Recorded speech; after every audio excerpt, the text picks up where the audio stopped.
until he gets to a particular point, a completion point, where he feels as if the foundation of that which he is creating is done. He's done that already. He's created it.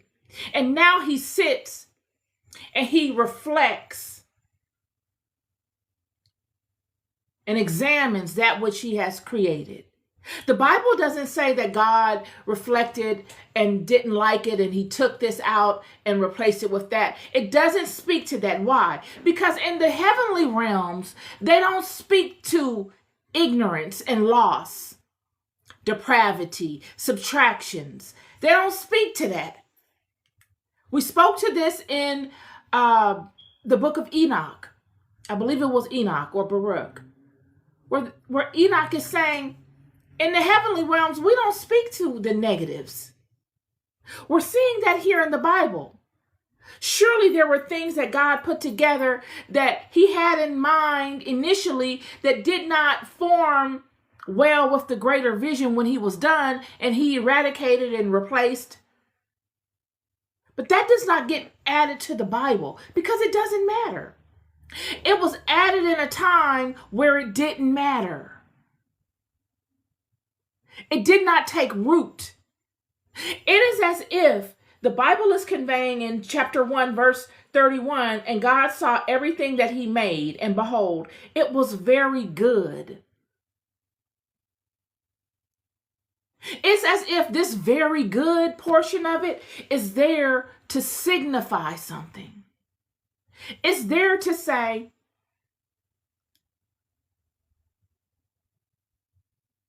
a step has been completed. If we go further and we begin reading chapter 2, that chapter 2 is filled with the materialization of what was visualized in chapter 1. How do I know that? Chapter 2, verse 4.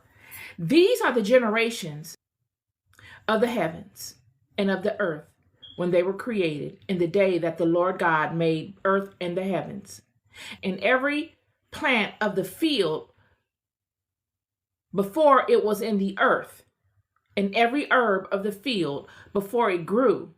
For the Lord God had not caused it to rain upon the earth, and there was not a man to till the ground. Now you mean to tell me in chapter 1, God has already created Adam? He said, let us make man in our image and in our likeness. God has created the fish and all the living creatures.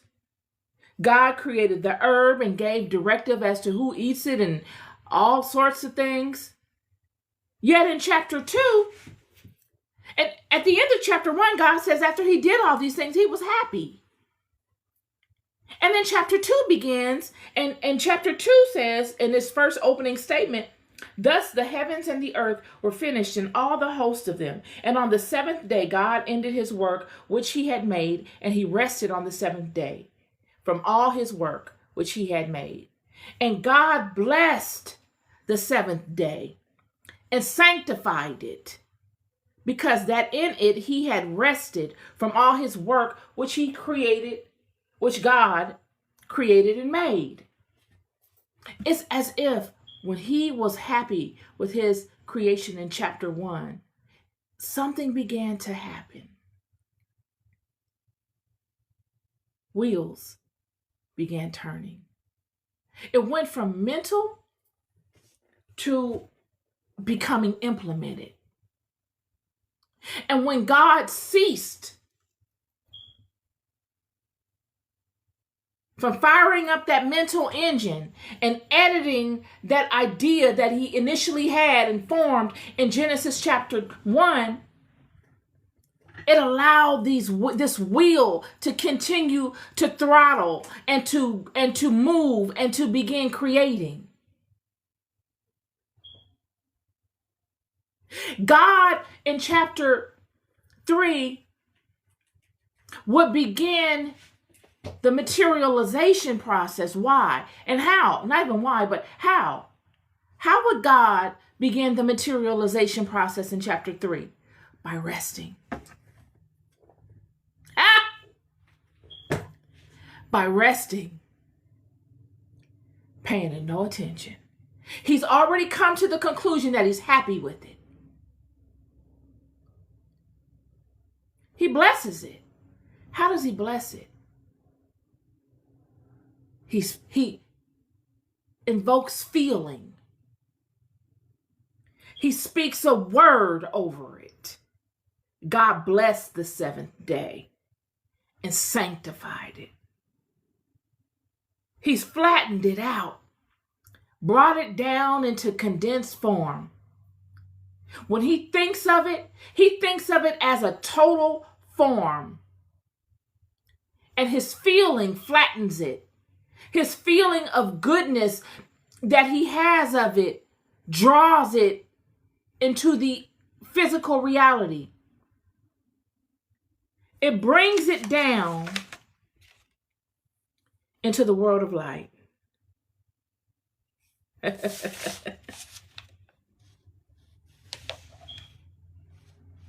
This, what we are seeing in chapter 1 and 2 of the book of Genesis, is how all things are created. It is the foundation to which all things are manifested. Thought. Organized thought. Should be, let's say, organized thought. Because a lot of things are being manifested inadvertently because of ignorance. But the manifestation process that is being conveyed in Genesis is thought. Intentional thought. And the coalescing of things that support the idea, the thought. Knowledge of those things and how they play a role in the magnification and the sustainability of the thought or idea.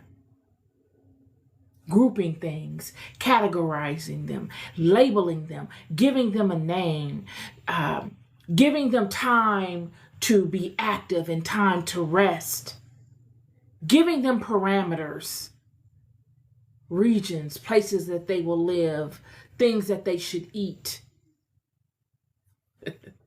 responsibilities, laws. These are things that God would do in Genesis chapter 1. Thinking all the details out based upon the respective traits that these things have. And building a system where they all integrate with one another. Trusting that those traits that are within whatever the element is or the entity is will play its role in sustaining the idea that God created. What we're seeing in Genesis chapter 1 is this creation process building upon itself, multiplied. This could not have been God's first creation. God created this earth. It couldn't have been. Where did all